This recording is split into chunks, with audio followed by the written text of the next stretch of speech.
2 দিন ধরে পানি ভাত আর পেঁয়াজ দিয়ে খাইতেছি। এভাবে আর কতদিন কাটাম?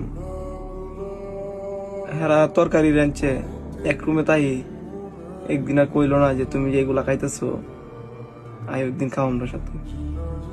এটাই দুনিয়াটা এমন হই, টাকা পয়সা না থাকলে কোনো জায়গায় মূল্য নাই।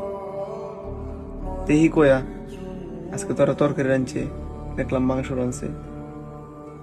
শখ মামা, শখ মামা, হ্যাঁ, কি হয়েছে রে? আর ডাক্তার সাথে কেন? কি হয়েছে? মামা আপনারা তো আজকে দেখছি মাংসর তরকারি রাঁধছেন, একটু তরকারি খাইয়া লাই। মাংসর তরকারি কি তোর লাগি লানছে? তুই খাইলতে 2 দিন পরে পরে একটা বেজাল করস বেড়া। শহীদ ভাই আইতাছে ডিউটিতে, আয়া চিল্লা চিল্লি করবো খাইলে। আমি জানি না এগুলা। দেখছি তো আজকে অনেকগুলো তরকারি রাঁধছে, আর আমারও খুব ইচ্ছা করতেছে অনেকদিন ধরে মাংস তরকারি খাই না তো, এর লেগা একটু খাইয়া লাই। এ বেটা তো কত কস করে তোর না করছি না, ধরতে ধরিস না বাস। আমি এখন ঘুমামু, সলে ডিউটি আছে আমার, কানের দ্বারা চিল্লা চিল্লি করিস না। আচ্ছা ঠিক আছে মামা।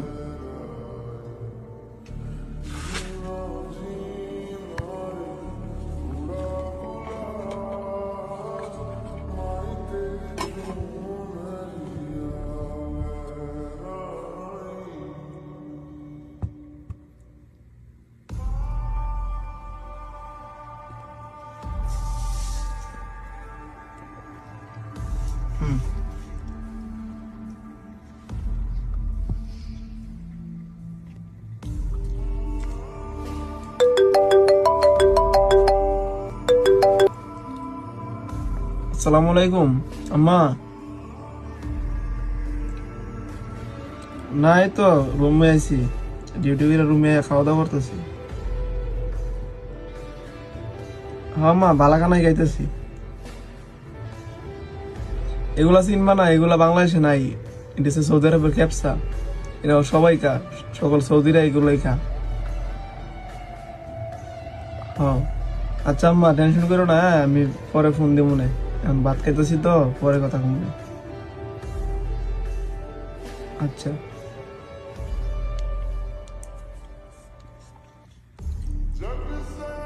কেউ ভাই খাইতাছ কাঁচামরিচ আর পেঁয়াজ দিয়া ফানি ভাত, আর বাড়িতে মারে কইলা খেপসা দিয়া খাইতাছ। মার সাথে এত বড় মিথ্যা কথা কইলা। ভাই মিথ্যা কথা তো বলতেই হইব, যদি বলি যে পেঁয়াজ দিয়ে পান্তা ভাত খাইতেছি তাহলে আমার মা অনেক টেনশন করতো না, তার জন্য কইছে আর কি। ও ভাই, আমাদের প্রবাসীদের জীবনটা এরকম, বাপ মারে খুশি রাখার জন্য হাজারটা মিথ্যা কথা বলতো।